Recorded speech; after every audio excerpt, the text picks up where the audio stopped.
जसा दिवस संपतो ना, म्हणजे जशी जशी संध्याकाळ होत जाते ना, तसा असा दिवसभराचा जो काही गोंधळ असतो ना, तो सगळा शांत होत जातो. मग तो ऑफिसमधला असो, मग तो ट्रेनमधला असो, मग तो रस्त्यावरनं येता जाताना सगळ्या गाड्यांचा गोंधळ असो. घरात आल्यानंतर छान अशी देवपूजा केली, या फुलांना बघून ना, तर अगदी मन प्रसन्न होऊन जातो. आता या दिव्याचंच बघा ना, दिसायला जरी अगदी छोटासा असला ना, तरी याचा जो प्रकाश आहे ना, तोच आपल्या जीवनात ना एक सकारात्मक ऊर्जा घेऊन येत असतो आणि आपल्या दिवसाला काम करायला ना आपल्याला इथूनच एनर्जी मिळत असते. नमस्कार मैत्रिणींनो, मी प्राजक्ता आपल्या एका नवीन ब्लॉगमध्ये तुमच्या सगळ्यांचं खूप मनापासून स्वागत करते. संध्याकाळच्या दिवाबत्तीची वेळ झाली. आज गुरुवार होता, त्यात हनुमान जयंती होती. तर आज संध्याकाळचं रुटीन तुमच्याबरोबर शेअर करते आणि आज एक गोष्ट तुमच्याबरोबर शेअर करायची, ती म्हणजे एवढ्या दिवसापासून मोस्ट रिक्वेस्टेड असणारी काही रेसिपीज आणि त्याची सिरीज आजपासून चालू होणार आहे. तर व्हिडिओ सुरुवातीपासून शेवटपर्यंत बघा, म्हणजे तुम्हाला पूर्ण रेसिपी डिटेलमध्ये कळेल. छान संध्याकाळचं वातावरण इतकं प्रसन्न होऊन गेलेलं ना.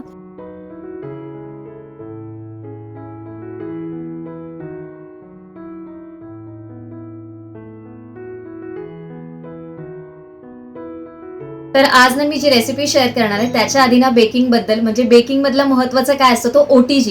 आणि OTG ही अशी गोष्ट आहे ना की आपल्या घरात जर असेल तर आपण बाहेर जशा गोष्टी मिळतात, म्हणजे ब्रेड म्हणा किंवा मग पिझ्झा म्हणा, केक म्हणा, या सगळ्या गोष्टी आपण घरच्या घरी करू शकतो. आणि मी कुठला ओव्हन किंवा OTG वापरते आणि अगदी कॉम्पॅक्ट साईज आहे, खूप जास्त मोठा नाही आणि खूप जास्त कमी नाही. त्याच्याबरोबर काय काय वस्तू असतात आणि कशा प्रकारे हा OTG आपण ऑपरेट करू शकतो ना, ते आधी मी सर्वात आधी तुमच्याबरोबर शेअर करते, नंतर आपण रेसिपीला सुरुवात करूया. हा आहे Agaro Marvel 25 litre oven toaster griller OTG आणि घरगुती वापरासाठी अगदी छान आणि बजेट फ्रेंडली असा ऑप्शन आहे. यामध्ये तुम्हाला 1600 वॅटची पॉवर मिळते, जी फास्ट आणि इव्हन कुकिंगसाठी खूप जास्त उपयोगाची आहे. OTGच्या आतमध्ये बॉटमला 2 प्रकारचे हीटिंग रॉड दिलेले आहेत आणि वरच्या साईडलाच म्हणजे टॉपला देखील सेम 2 प्रकारचे हीटिंग रॉड दिलेले आहेत, जेणेकरून ना आतला पदार्थ इव्हनली छान प्रकारे कुक होतो. त्याचबरोबर इथे आतमध्ये एक त्यांनी बल्ब दिलेला आहे. जेव्हा जेव्हा आपण OTG ऑन करतो आतमध्ये लाईट दिसते आणि जेव्हा आपला OTG बंद होतो तेव्हा लाईट ऑफ होते. ओव्हनच्या एका बाजूला असे 3 नॉब दिलेले आहेत. त्याच्यातलं पहिलं आहे टेम्परेचर कंट्रोल आणि 100 ते 250 सेंटीग्रेड पर्यंत तुम्ही तुमच्या पदार्थासाठी योग्य ते तापमान इथे चूज करू शकतात. सेकंड आहे हे टेम्परेचर कंट्रोल नॉब आणि याने तुम्ही पदार्थ जर तुम्हाला फक्त वरून बेक करायचा असेल किंवा फक्त खालून बेक करायचं असेल किंवा दोन्ही साईडने बेक करायचं असेल त्यासाठी हे नॉब उपयोगाचं आहे. दुसरा नॉब आहे हा टायमर कंट्रोल करण्यासाठी, ज्याच्यामध्ये तुम्ही 60 मिनिटापर्यंतचा टायमर सेट करू शकता. यामध्ये अजून एक महत्त्वाची गोष्ट आहे ती म्हणजे ऑटो शट ऑफ फीचर, ज्याच्यामुळे तुमचं कुकिंग अगदी सुरक्षित राहतं.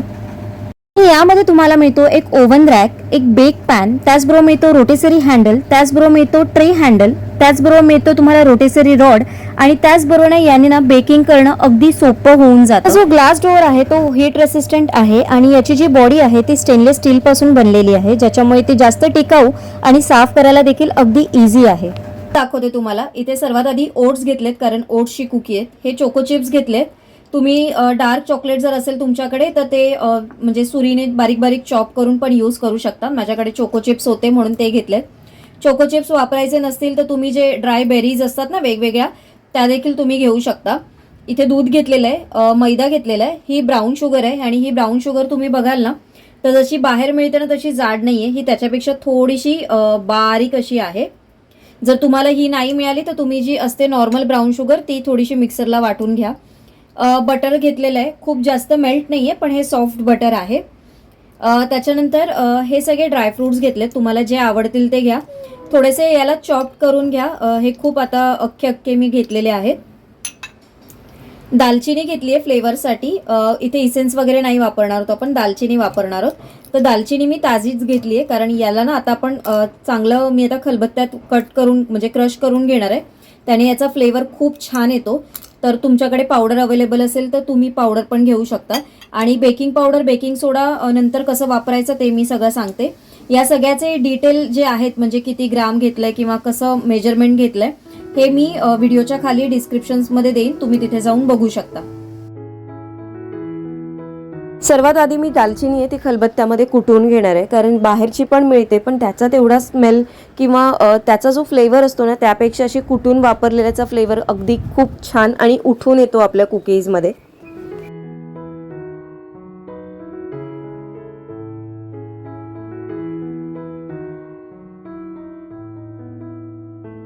आता मी ड्रायफ्रूट बारीक करून घेणार आहे. बारीक देखील करू शकतो किंवा याची पावडर देखील करू शकतो किंवा रफली पण चॉप करू शकतो. फक्त जेव्हा मनुका आपण घेणार असू ना तर त्या अख्ख्या ठेवायच्या नाही, त्या ना थोड्याशा चॉप करून घ्यायच्या. किंवा तुम्ही ड्राय बेरीज वापरत असाल ना तर त्या देखील अख्ख्या ठेवायच्या नाही, त्या थोड्याशा चॉप करून घ्यायच्या.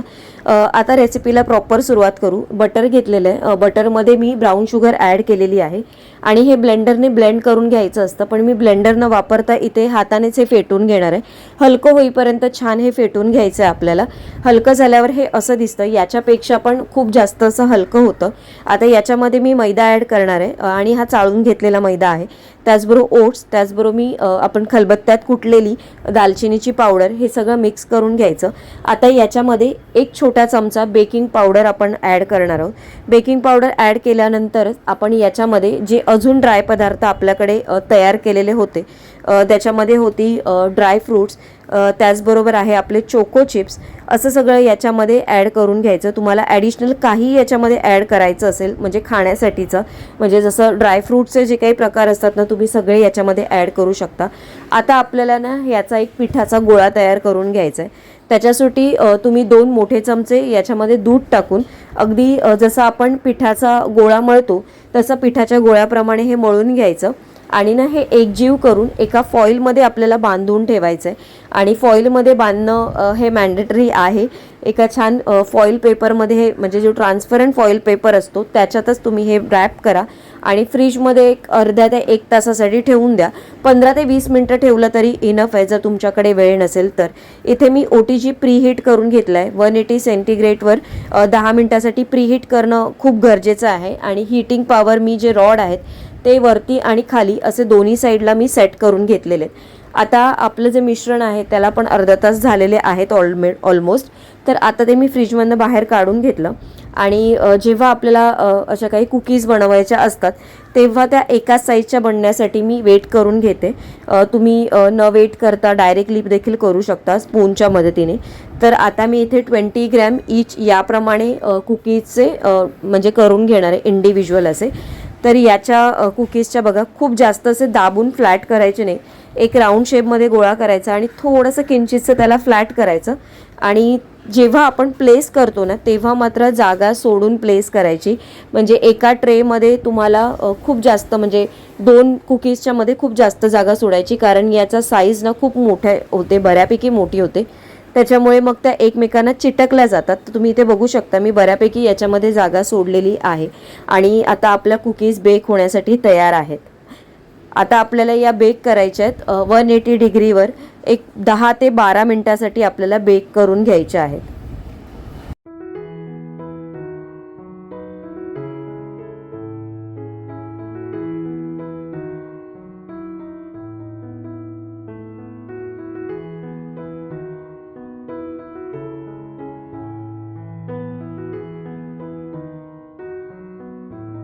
आणि कुकीज आपल्या इथे तयार झालेल्या आहेत. थोड्याशा थंड व्हायला द्यायच्या, नंतर त्या बाहेर काढून रूम टेम्परेचरवर जेव्हा येतील तेव्हा तुम्ही त्याला इझिली उचलू शकता. आणि तुम्ही बघू शकता याचा कलर आणि याचं टेक्स्चर अगदी छान आलेलं आहे.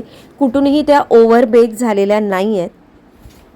तर आता मी सेकंड बॅच आपली करून घेते बघा. फर्स्ट बॅच इथे मी थंड करायला ठेवलेली आहे आणि आता ही सेकंड बॅच आहे. जवळपास आपण 20 ग्रॅम प्रमाणे आपले 12 आणि 12 24 बिस्किट्स तयार झालेत. म्हणजे तुम्ही विचार करा की आपण किती ग्रॅमचे बिस्किट्स बनवलेले आहेत या एवढ्या साहित्याने आणि किती झालेलं डो त्याच्याप्रमाणे जवळपास आपण 450 ग्रॅमचे बिस्किट्स हे बनवलेले आहेत. चला आता ही सेकंड बॅच घेऊन घेऊया.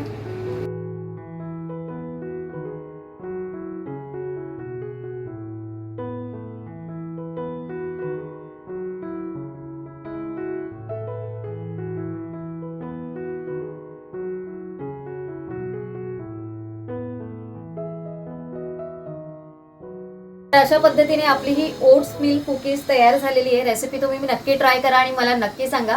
तुमच्या लहान मुलांसाठी हेल्दी व्हर्जन तुम्हाला हवं असेल, मैदा स्किप करायचा असेल तर तुम्ही तिथे गव्हाचं पीठ किंवा जे काही मल्टीग्रेन पीठ्स असतात ते देखील तुम्ही वापरू शकता.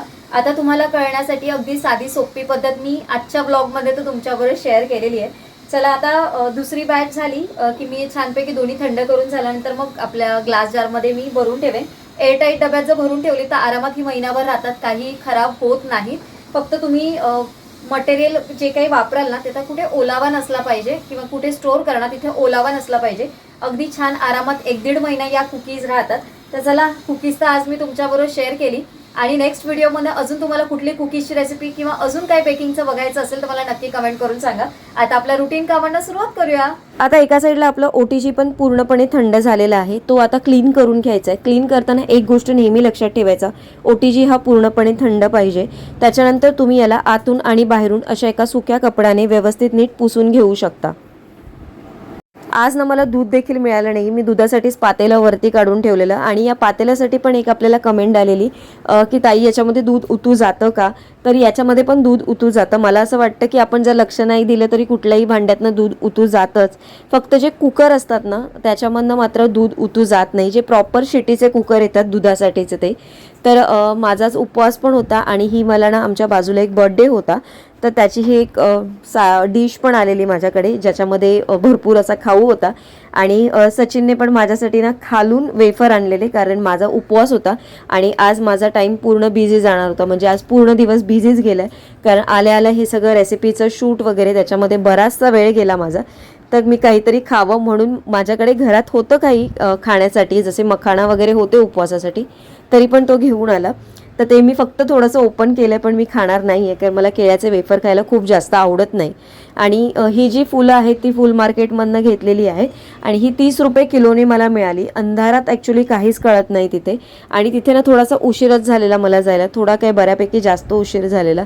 आणि तिथले फुलं आहे ना थोडीशी लवकर गेलात तरच थोडीशी छान वगैरे मिळतात. आता संध्याकाळी गेल्यानंतर तिथे काहीच कळत नाही. लाईटवर ना त्या फुलांचा जो काही आतमध्ये म्हणजे चांगली आहेत खराब आहे हे काहीच कळत नाही.